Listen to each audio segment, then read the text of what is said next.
할렐루야. 다 은혜 받으셨죠? 야, 이미 벌써 마음이 다 열렸어요. 이제 무슨 말씀을 증거해도 이미 다 은혜 받으실 준비가 되어 있는 거예요. 말씀 전하기 전에 이 찬양이 최고 좋은 것 같은데요. 항상 매주마다 부르고 하면은 제가 설교를 아무리 못해도 무조건 아멘 아멘 받을 것 같은데요. 매주 하실래요? 매주? 열어주소서. 저도 배웠어요.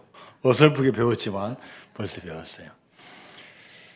우리는 우리를 창조하신 분, 우리가 믿고 따르는 분을 우리는 하나님이라고 부릅니다. 그런데 이 하나님이라는 이 용어 자체는 우리나라 표현입니다. 원래 하나님의 이름이 하나님이 아니라 우리 대한민국 한글을 사용하는 우리들이 부르는 절대자의 이름입니다. 성당에 다니시는 분들이요, 하나님이라고 하지 않아요. 뭐라고 합니까? 하느님이라고 해요. 자, 그러면 우리가 나 외에는 다른 신을 섬기지 말라고 하는 그 나라는 분은 그럼 원래 이름이 뭡니까? 원래 이름이 하나님 앞에 붙는 세 단어가 있어요. 무슨 하나님? 여호와 하나님이에요. 여호와 하나님. 그래서 우리가 하나님이라는 원래 원어에 가장 가까운 단어가 여호와입니다. 근데 이 여호와도 원어가 아니에요. 이 여호와도 원래 있는 단어를 영어식으로 발음한 거예요. 그러면 뭐냐? 두 단어로 하면 뭐냐면은 야훼예요. 뭐라고요? 야훼. 그래서 우리가 또 어떤 교단은 여호와라는 표현을 쓰지 않고 성경 번역을 야훼 하나님. 특히 여러분 순복음교회 한번 그 목사님들 한번 설교 들어보세요. 맨날 조용기 목사님이나 지금 이영우 목사님 설교하면 야훼라고 해요. 야훼. 그래서 원래 이 야훼라는 이름이 하나님이라는 이름을 부를 때 가장 근접한 단어가 이 야훼라는 단어입니다. 모세가 이제 왕자로서 뭔가를 해보려고 했는데 사람을 죽이는 우를 범하에 가서 광야로 도망을 갔습니다. 광야에서 40년 동안 평범한 한 목자로서 양을 치는 사람으로서 인생을 살고 있어요. 어느 날 양떼를 몰고 가다가 이상한 장면을 목격했어요. 떨기나무에 불이 붙어서 불타고 있는데 이상하게도 연기도 나지 않고 이게 뭐 다 사그러들지도 않는 거예요. 원래 불이 붙으면은 뭐 이렇게 연기도 나고 좀 있다가 다 이렇게 다 타버려야 되는데 불이 붙었는데 계속 여호와의 사자를 만나고 하나님을 만나는 거예요. 여기는 거룩한 곳이니 내 신을 벗어라. 그래서 야훼 하나님이 이 모세를 만나 주신 거예요. 너에게 사명이 있다. 너는 이 목자로서 사명이 너의 사명이 아니다. 애굽으로 가라. 지금 신음하고 있는 내 백성들이 지금 애굽에 있다. 너는 그들을 구출해내어서 내가 준비해 놓은 땅, 젖과 꿀이 흐르는 가나안 땅으로 데려가야 된다. 이렇게 말씀하셔요. 이 말씀을 들은 모세가 도대체 이분이 어떤 분이길래 또 과연 내가 어떤 능력이 있어서 내가 가야 하는지, 아니 혹시 제가 가서 너 뭐하러 왔냐고 하면은 제가 뭐라고 대답해야 되겠습니까? 도대체 나를 보낸 사람이 누군지를 제가 알아야지 제가 갈 거 아닙니까? 이때 여호와 하나님께서 말씀하셔요. 나는 스스로 있는 자다. 영어로 하니까 I am who I am. 나는 어떤 존재에 의해서 만들어진 존재가 아니라 나는 태초부터 있었고 나는 스스로 존재하는 자라는 거예요. 여러분, 이분 외에는 다 스스로 존재한 자가 없어요. 여러분과 저도 가깝게는 부모님으로부터 태어났고 모든 피조물, 모든 삼라만상은 다 스스로 있는 자가 창조에서 생긴 다 피조물이에요. 이 세상에 하나님 외에는 스스로 존재하는 자가 없습니다. 다른 모든 존재는 바로 이 야훼, 여호와 하나님께서 만드신 거예요. 천지 만물도 피조물이고 우리도 피조물입니다. 자, 그렇다면 피조물의 존재의 의의가 뭡니까? 자, 여러분과 저는 특별히 하나님의 형상대로 부름을 받았는데 저와 여러분의 살아가는 존재의 의의가 뭡니까? 제가 며칠 전 짧은 영상을 봤는데요. 우리나라 같아요. 우리나라 같은데 어떤 분이 다 이렇게 카메라로 찍었어요. 장면은 간단해요. 겨울이니까 얼음이 얼었어요. 냇가에. 그 위에 무슨 동물이 하나 이렇게 죽어 있더라고요. 그걸 발견한 게 까마귀가 발견해가지고요. 까마귀가 1마리, 2마리, 3마리 날라오더니 막 20마리가 날라와서요. 그 죽어 있는 것을 막 이렇게 부리로 막 쪼아 먹어요. 한 3분 정도 쪼아 먹을까요? 그런데요, 갑자기요, 카메라가 딱 하늘을 비쳤는데 하늘에 날개가 길고 아주 부리가 뾰족한 새가 쫙 날개짓 하다가 딱 그 먹잇감을 딱 착륙해요. 무슨 새예요, 그게? 독수리예요, 독수리. 독수리가 딱 오니까요, 그 수많은 까마귀가요, 딱 자리를 다 비키는 거예요.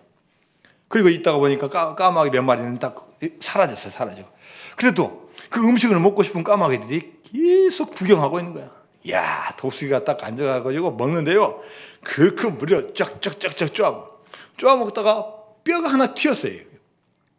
그 까마귀들이 그 조그마한 그 살도는 그 뼈를 막 한 4마리, 5마리가 막 그거 막 얻어 먹고 있는 거예요. 좀 대충 먹고 가시지. 이 독수리가 그 죽은 동물 거의 99%를 다 먹더라고요.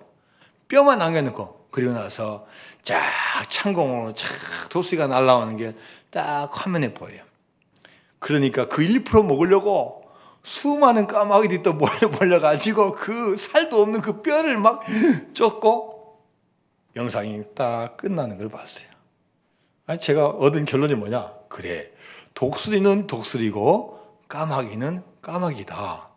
이야, 여러분, 까마귀도 보통 동물이 아니에요. 이 까마귀도 무섭습니다.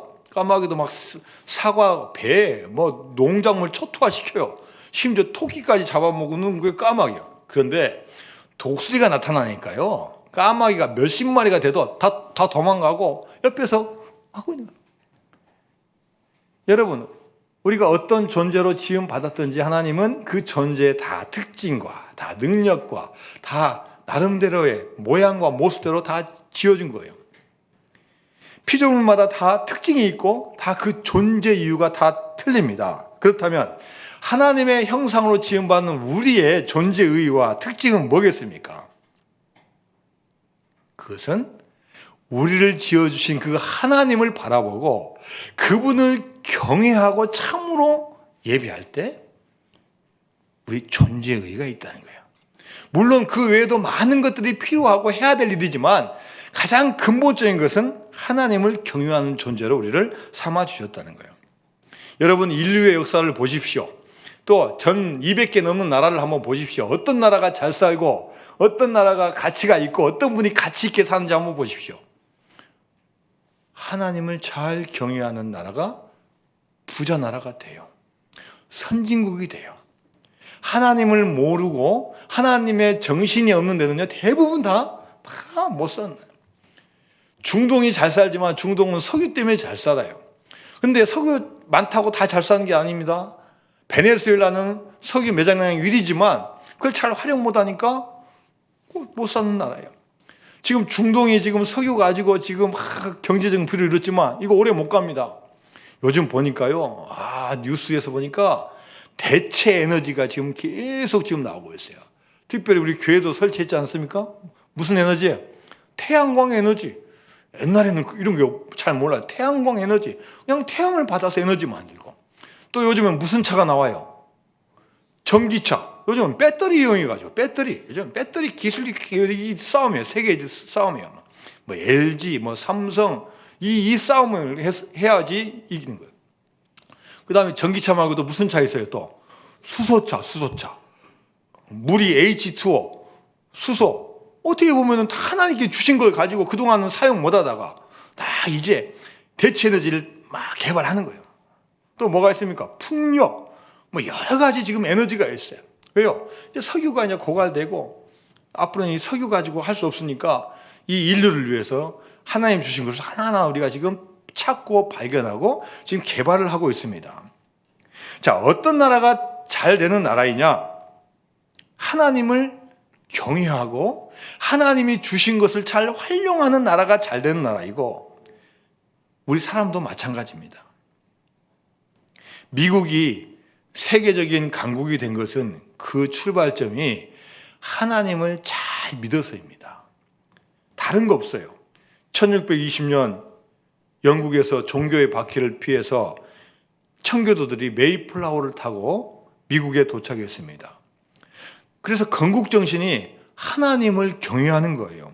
하나님을 잘 믿는 거예요. 물론 믿지 않은 분도 있을 수가 있고 잘못 믿을 수도 있지만 그 국가적으로 전체적으로 하나님을 믿는 그 풍토와 그 문화가 지금까지 계속 흘러오고 있는 거예요. 제가 설교 준비하면서 갑자기 생각나가지고 서랍을 열어보니까요, 이야, 제가 그렇게 부자인지 몰랐어요. 제 서랍에요, 외화가 가득하더라고요.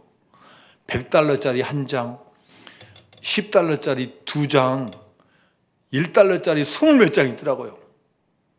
여러분 부러워하지도 않으셔요? 제가 1달러짜리를 딱 빼가지고요, 한 면을 딱 보니까 이 지폐의 맨 모서리에 1, 1, 1, 1 아랍의 숫자로, 또 영어로 1, 1, 1, 1 1달러라는 편이에요. 그래도 혹시 모를까봐 가운데다가 1, 영어로 O-N-E 1달러. 맨 위에가 나라 이름이 나와 있더라고요. The United States of America, 미국 돈이라는 이야기야. 그리고 그 밑에 원이라는 단어 바로 위에가 네 단어가 딱 써 있어요. 그 단어가 뭐냐? In God we trust. In God we trust. 1달러짜리도 있고 2달러짜리도 있고 10달러짜리도 있고 100달러짜리도 있어요. 자, 우리말 해석은 뭡니까? 우리는 하나님을 믿는다라는 단어예요. 모든 화폐에 우리는 하나님을 믿는다라는 그 문구가 선명하게 쓰여 있어요. 1864년에 미국 동전에 처음으로 이 문구가 들어갔다는 거예요. 제84차 미 연방의회에서 In God We Trust를 국가표어로 선포하는 법을 통과시켰고, 1956년 7월 30일 아이젠하워 대통령이 이 법안에 서명해서 미국의 공식적인 표어가 뭐예요? In God we trust예요. 미국의 표어가 우리는 하나님을 믿는다. 자, 여러분, 우리 대한민국의 표어는 뭡니까? 저도 잘 모르겠어요. 우리 박정희 대통령 시대 때는 잘 살아보세가 기억돼요. 잘 살아보세, 잘 살아봅시다.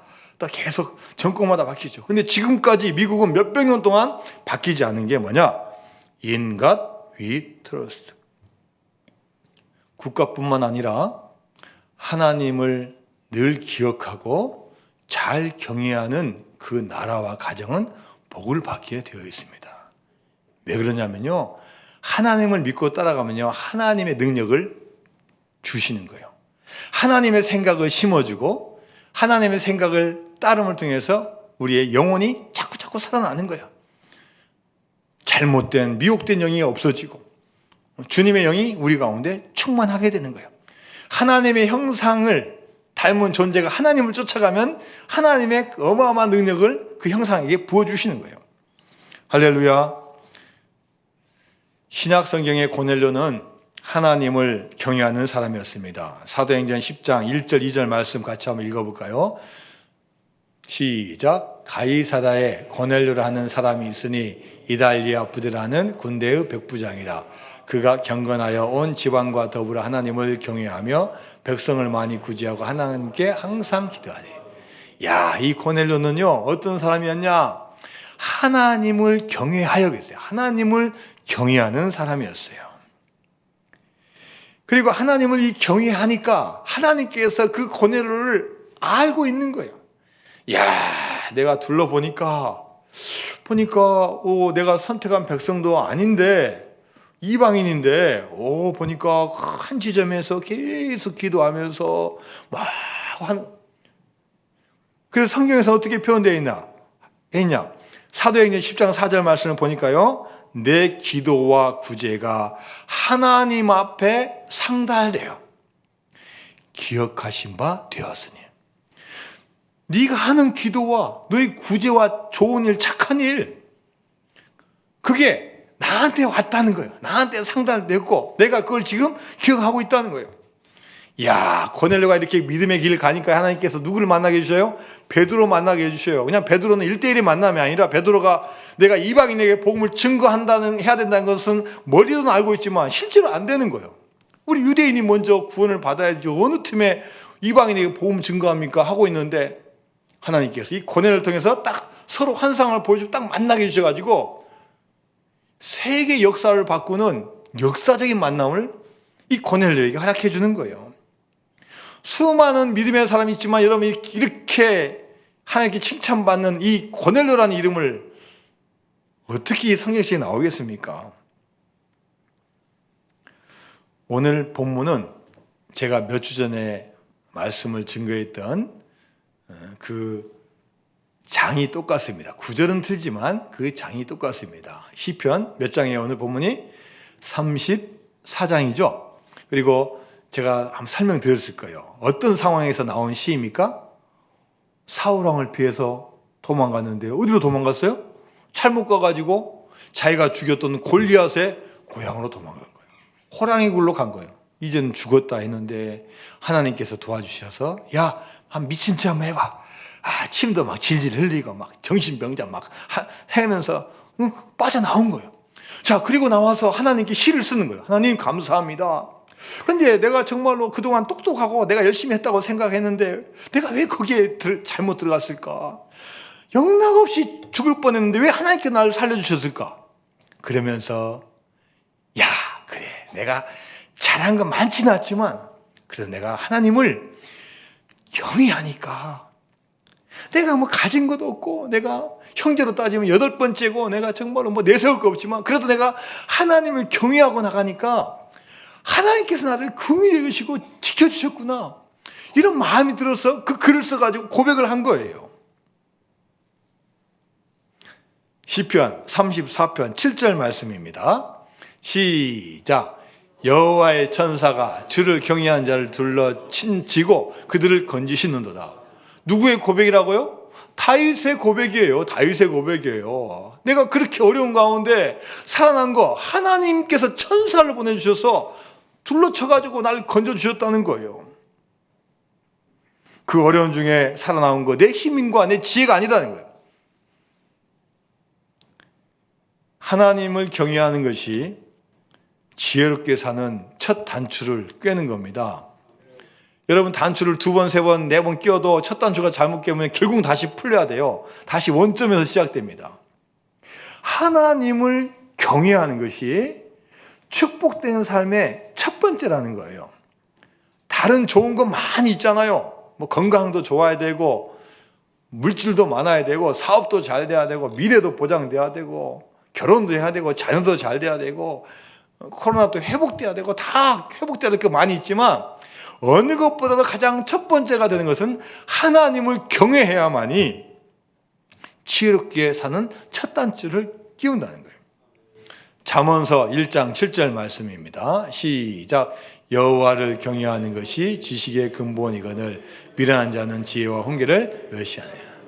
하나님을 경외하는 것이요, 이 세상 살아가는 지혜와 지식의 첫 번째라는 거예요.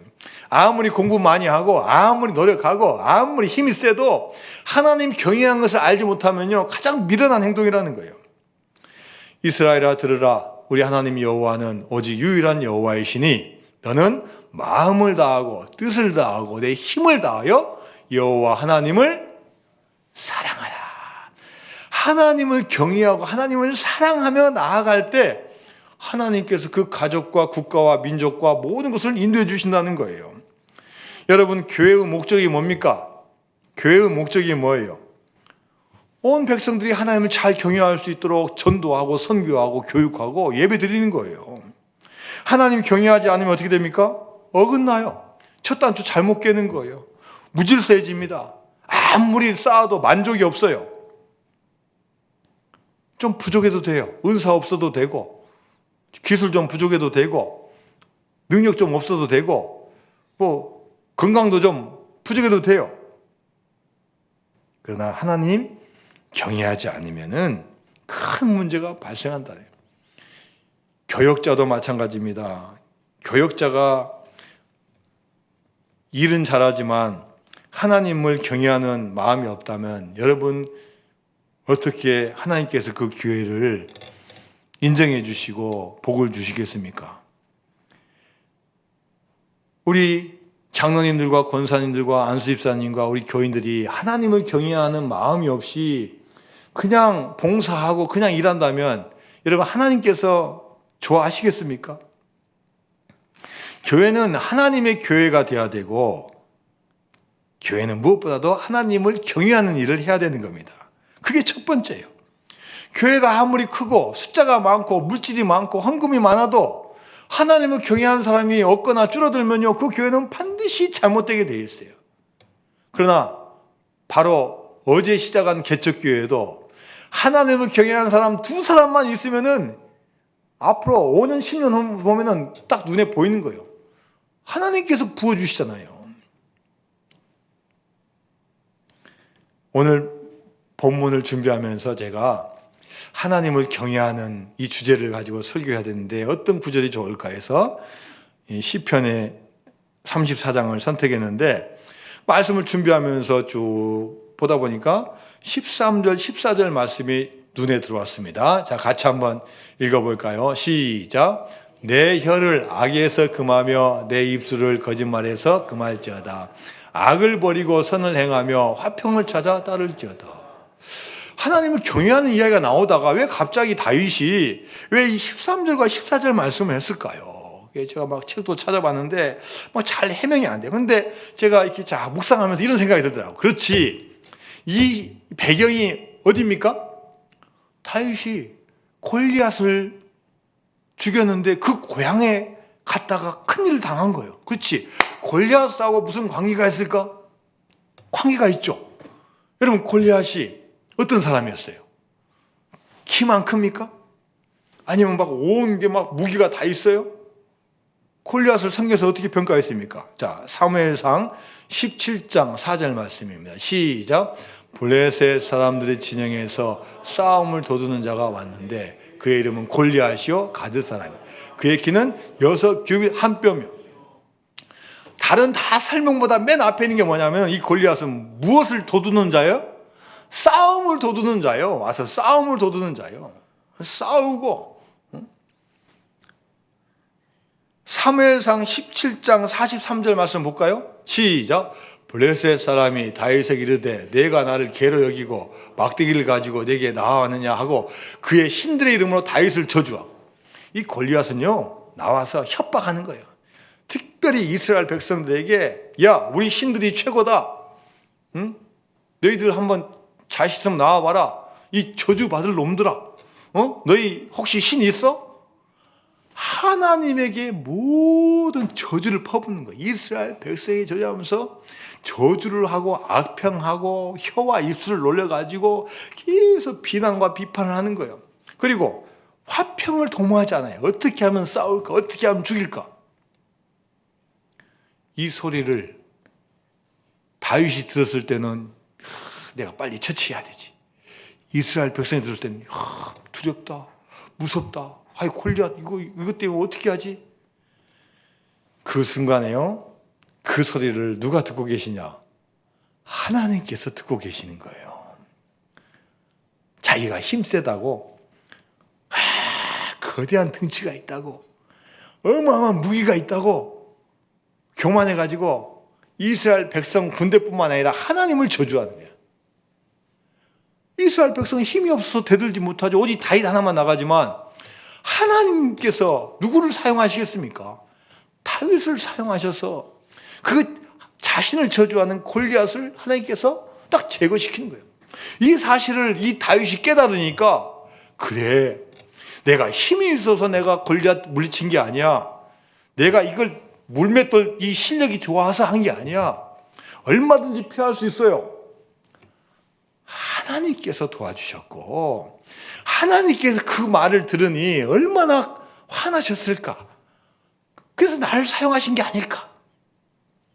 하나님을 경외하는 자는 험담하지 않고 악평하지 않고 저주하지 않고 무엇보다도 하나님 경외에 반대되는 것을 하지 않는 것이라고 이 다윗이 깨닫게 된 거예요.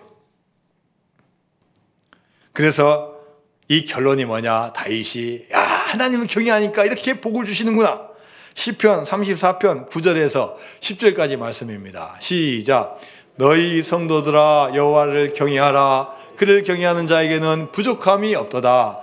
젊은 사자는 궁핍하여 줄일지라도 여호와를 찾는 자는 모든 좋은 것에 부족함이 없으리로다.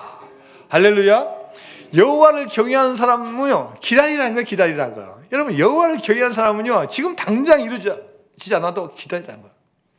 기다리면요, 하나님께서 부족함이 없도록 채워주신다는 겁니다.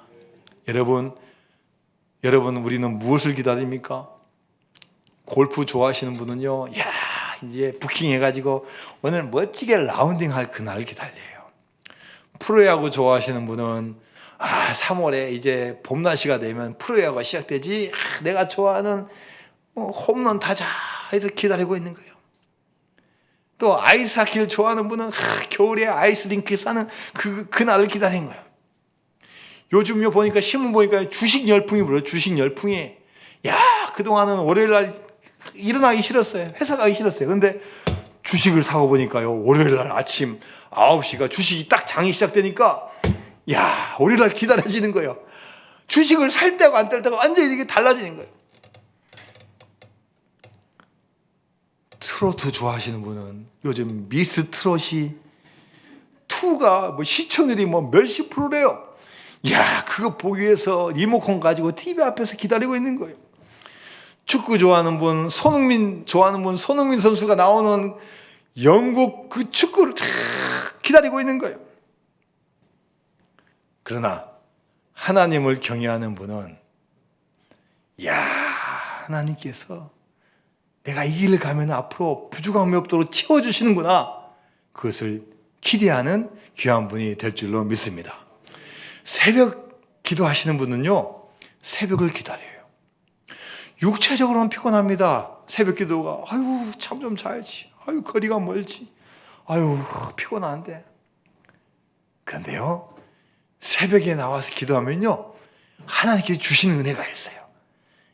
어루만져 주시고, 당장 내일은 응답 안 됐지만, 기도 5년, 10년 하다 보니까 하나님께서 그때그때마다 은혜 주시고, 또 이루어 주시는 거 있고 하다 보니까요, 기도가 너무나 재밌는 거예요. 기도가 맛있는 거예요. 막 해서 새벽 기도 안 가면요, 뭐가 이상해. 이거 뭐 이상하다.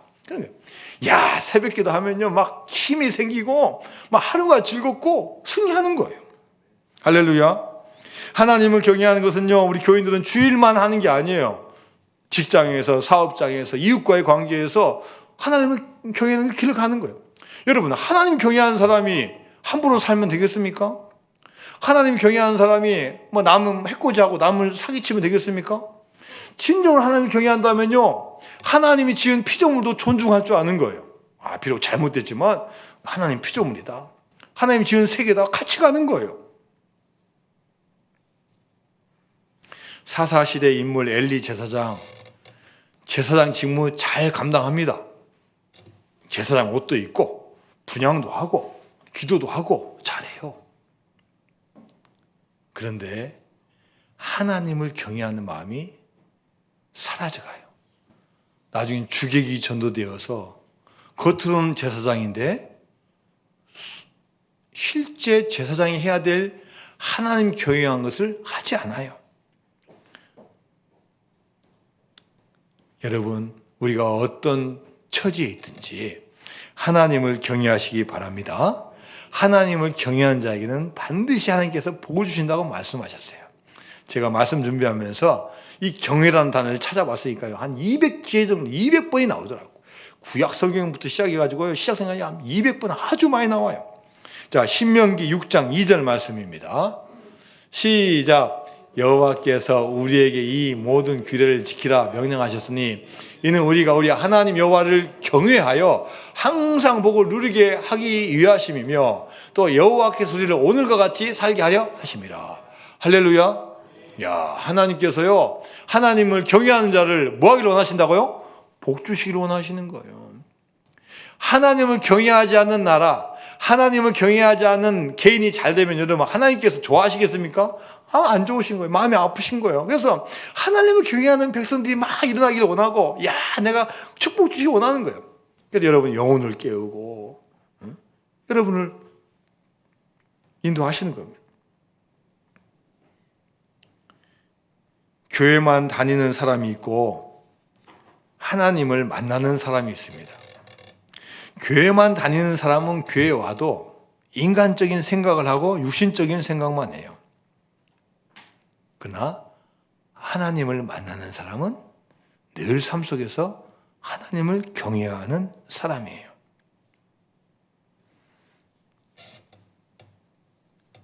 포항에 가면은 조그마한 시골 교회가 있다고 합니다. 양포교회가 있대요. 제가 지난주 한 신문을 보니까 그 교회 권사님 이름이 김진순 권사님이래요. 근데 2006년도에 돌아가셨습니다. 42년간 그 시골 교회에 새벽종을 치신 거예요.